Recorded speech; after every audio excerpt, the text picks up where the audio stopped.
डीडवाना कुचामन।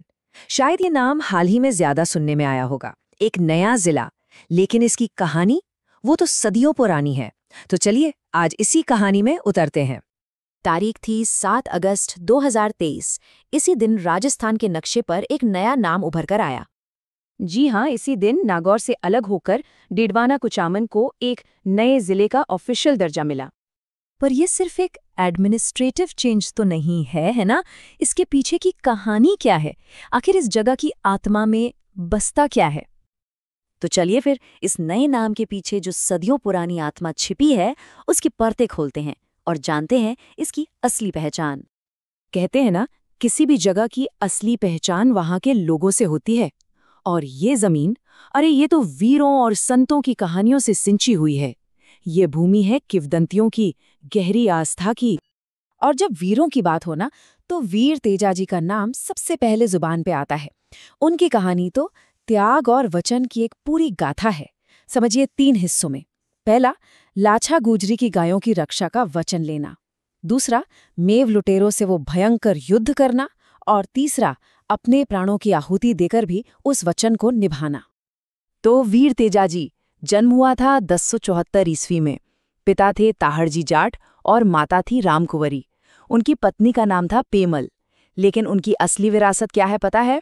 वो है परबतसर में लगने वाला वो जबरदस्त पशु मेला, जो आज भी उनकी वीरता की कहानी सुनाता है। अच्छा, अब मिलते हैं एक और कमाल की हस्ती से, रानाबाई। इनको राजस्थान की दूसरी मीराबाई भी कहते हैं। पर बात यहीं खत्म नहीं होती। वो सिर्फ एक कवयित्री नहीं, बल्कि एक वीर जाट योद्धा भी थी। सोचिए, परबतसर में 1504 में जन्मी, संत चतुरदास जी की शिष्या बनी, और उनकी जो रचना है पदावली, वो आज भी मारवाड़ में घर घर में गूंजती है।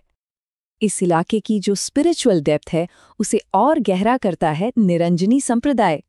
इसको शुरू किया था संत हरिदास ने, जिन्हें कलयुग का वाल्मीकि भी कहा जाता है। और जानते हैं इस इतने बड़े संप्रदाय की मुख्य गद्दी कहाँ है? जी हाँ, यहीं डीडवाना कुचामन के कापदोड़ में।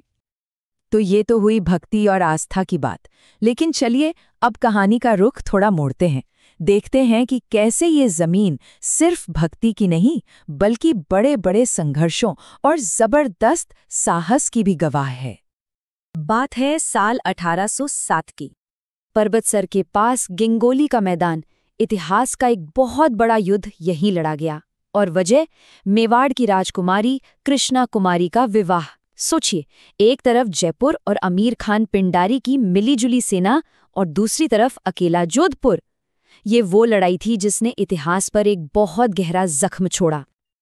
अब इतिहास का एक और पन्ना पलटते हैं, जो थोड़ा दर्दनाक है। 13 मार्च 1947, डाबड़ा हत्याकांड। हुआ ये कि सुबह के वक्त कुछ आज़ादी के दीवाने मोतीलाल चौधरी के घर पर इकट्ठा हुए थे।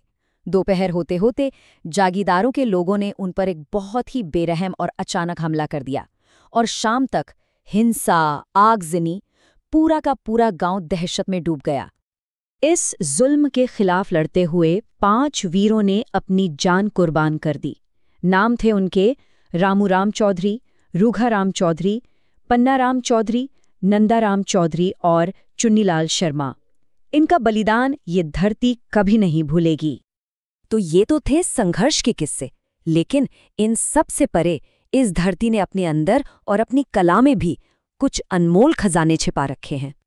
जैसे कि यहाँ की खारी झीलें, जो इस पूरे इलाके की इकोनॉमी की रीढ़ हैं। एक तरफ है डीडवाना झील।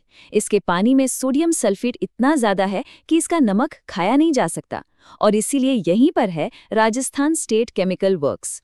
और दूसरी तरफ है नावा झील, जहां प्रदेश की सबसे बड़ी नमक मंडी है और इकलौता मॉडल सॉल्ट पार्क भी। और अब उस पत्थर की बात करते हैं जिसने दुनिया के 7 अजूबों में से एक को बनाया है। जी हाँ, वो कहावत सुनी है ना, ताजमहल को बनाने वाला पत्थर, वो कहीं और से नहीं, यहीं से आता है। ये है मकराना का वर्ल्ड फेमस सफेद संगमरमर। अच्छा, जब बात पत्थरों की हो ही रही है तो किलों को कैसे भूल सकते हैं? और यहाँ पर कुचामन दुर्ग का जिक्र तो बनता ही है।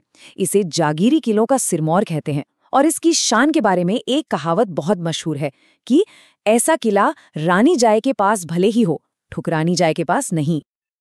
अब कला की दुनिया में आते हैं। यहाँ कुचामणी ख्याल का एक अलग ही रुतबा है। ये एक तरह का फोक थिएटर है जो अपने मजाकिया अंदाज के लिए बहुत फेमस है। इसे शुरू किया था महान लच्छीराम जी ने और कलाकार उगम राज ने तो इसे इंटरनेशनल लेवल पर पहचान दिला दी। तो जब हम इन सारे धागों को मतलब इतिहास, वीर का, कला, अध्यात्म, इन सब को एक साथ पिरोते हैं ना, तो समय के साथ बुनी गई एक जबरदस्त विरासत हमारे सामने आती है। और यही सब मिलकर बनाते हैं डीडवाना कुचामन की आज की पहचान। यहाँ निरंजनी संप्रदाय का स्पिरिचुअल सेंटर है, तो तेजाजी पशु मेले की इकोनॉमिक पावर भी। लाडनू में जैन विश्व भारती यूनिवर्सिटी जैसा बड़ा एजुकेशन हब है, तो कुचामणी ख्याल की प्राइसलेस आर्टिस्टिक हेरिटेज भी यही है। तो अब सवाल यही उठता है कि एक नया जिला बनने के बाद ये जो सदियों पुरानी आत्मा है, ये अपनी इस नई पहचान के भविष्य को किस तरह से गढ़ेगी? सोचने वाली बात है ना?